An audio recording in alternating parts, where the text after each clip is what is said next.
Hi, I'm Libby Guston. In this no recipe cooking series, we're going to learn how to cook without a recipe. A recipe harmonically brings ingredients together to create a unique dish. Cooking without a recipe lets you be the artist in the kitchen. In part 1 of this no recipe cooking series, we will learn some basics. We'll learn how seasoning, different cutting methods, and different cooking methods will change the tasting notes of the food you're working with. And then by becoming familiar with those different tasting notes, you will learn how to put these ingredients together to create your own unique tasting profile. And as always, we want to start with good quality, fresh, nutritious ingredients. That's going to make your job a lot easier. To be able to cook without a recipe, I always like to make sure I have certain ingredients in my kitchen so that it's easy to create whatever tasting profile I choose. So when you're working with different ingredients, how you cut that ingredient is going to impact the taste that you have from that ingredient. So I'm going to work with an onion. For example, here, one of the most basic things you can do is mince an onion. So that's cut really fine. That's going to allow the flavor to be spread evenly and reduce the impact of it.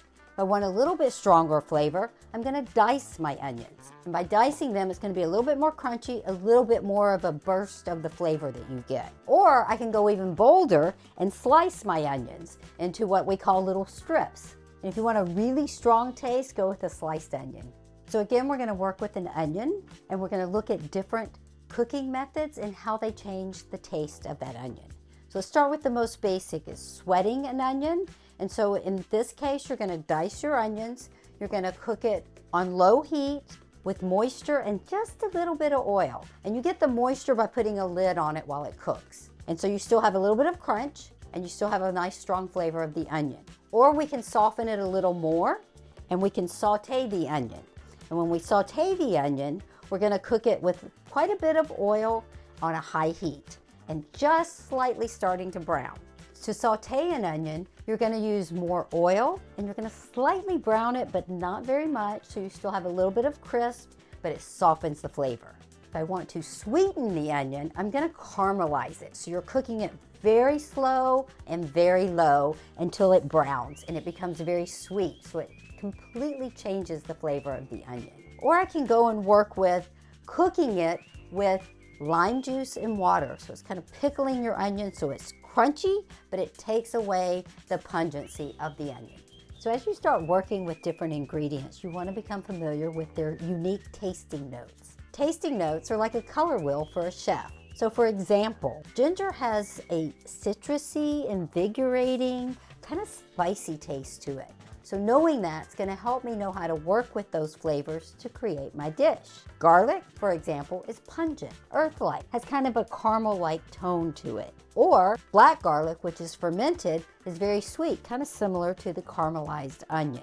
So to create a tasting profile, you're going to be working with the overall combination of various tasting notes. So let's say, for example, I want to make something savory. In order to create savory, I'm going to be working with woodsy rosemary, pungent garlic, or umami mushrooms. And the combination of those together is going to create a savory dish. On the other hand, I can go with the overall tasting profile that is refreshing. And to create refreshing, I'm going to work with citrus that is bright and light, or something that is refreshing such as mint or cilantro, and something kind of cooling that reminds us of the tropics like coconut. All of those are going to give me a refreshing tasting profile. To learn more about other tasting profiles such as spicy, sweet, bitter, or sour, check the link below. So once you become familiar with your favorite tasting profiles, you can set up your kitchen so that you always have the ingredients on hand to make that dish. Usually I like to start with having certain fats like avocado oil, which is neutral in taste, or olive oil, which has a specific taste. Also, there's certain seasonings that I keep on hand, such as garlic, ginger, mushroom powder, so I get that umami flavor. And of course, you always want to make sure that you have fresh ingredients. I usually like to have some kind of green, some kind of vegetable, and I always have onions on hand and some kind of fruit. Acidic is important as well when cooking so that you can create certain combinations. So I have vinegars, I have citrus, lemon, orange, lime, all of those create a good acidic profile. I also like to have whole grains on hand. And so, for example, I have farro or I have a brown rice, so that gives me a good base to work with. I always like to have a variety of nuts on hand because it adds a nice protein, a nice crunch, and a certain flavor. It's also important to have a certain amount of condiments on hand so that you can easily create a profile such as umami with soy sauce or a white wine. So as always, I like to have these ingredients on hand so that it's easy to create no recipe dishes.